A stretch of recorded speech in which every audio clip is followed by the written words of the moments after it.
Hi TikTok, this is Miss Regine from Soar Educational Services, and today I want to talk about federal grants to the states and how it works out in our federalist system.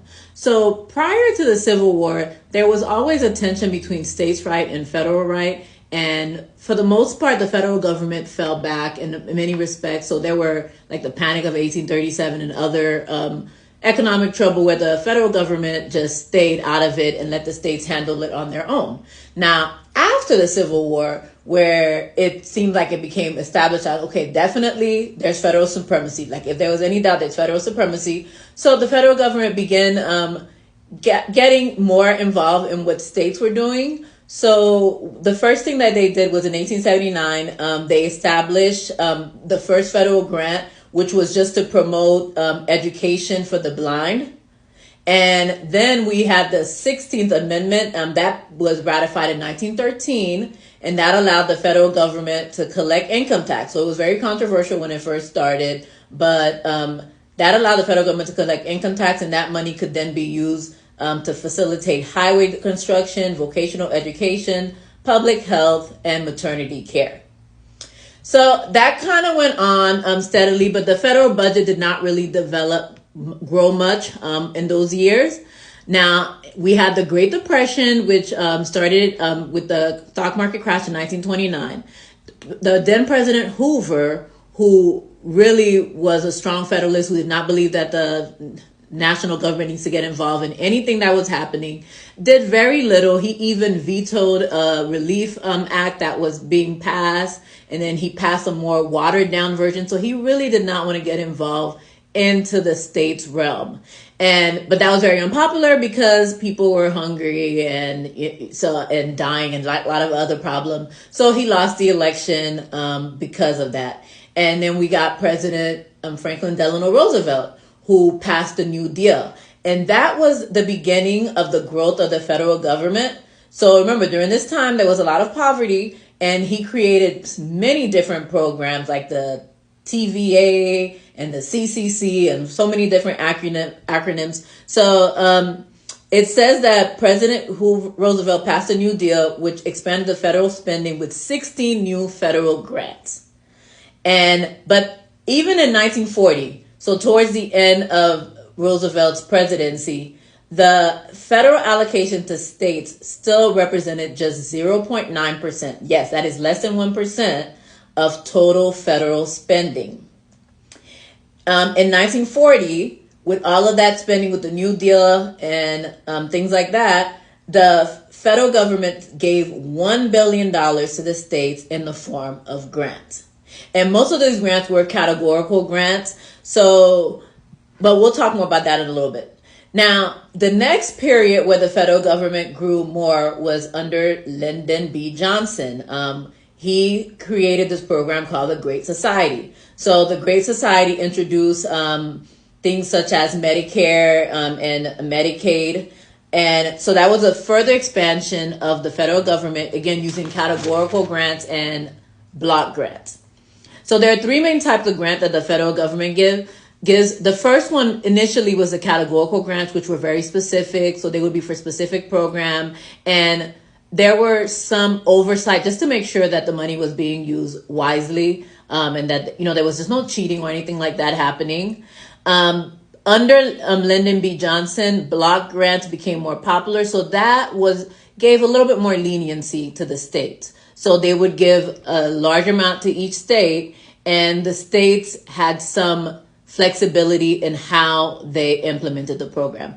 And part of the reason I'm doing this video is because I will hear a lot of talk about, well, these people are getting food stamp and these people are getting Medicaid. And so a lot of these programs like TANF, which is where a lot of these entitlement aids come, that's a block grant. So while the federal government does provide money, the states have some flexibility in how they allocate the money. So if you see a discrepancy in how money is being used in certain states, that could be why.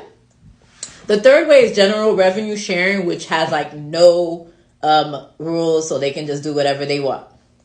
So as I said, in 1960 and 70 through the Great Society, LBJ, Lyndon B. Johnson, increased the block grants And a lot of them did have, again, federal mandates attached to them because at that point too, because remember, the title of his program is The Great Society. So there was sort of a national vision of like what kind of country we want to live in. So a lot of these grants did have some mandate attached to them to achieve that national vision. Now, don't quote me on this, but I remember when I was in school, one of my teachers said that, like, even with the highway money, there are requirements that the speed limit be at 65, So then in order to get that money, all states have to comply with the speed limit. So while they have this carrot, they also have sort of a stick or something to make sure that states comply with it.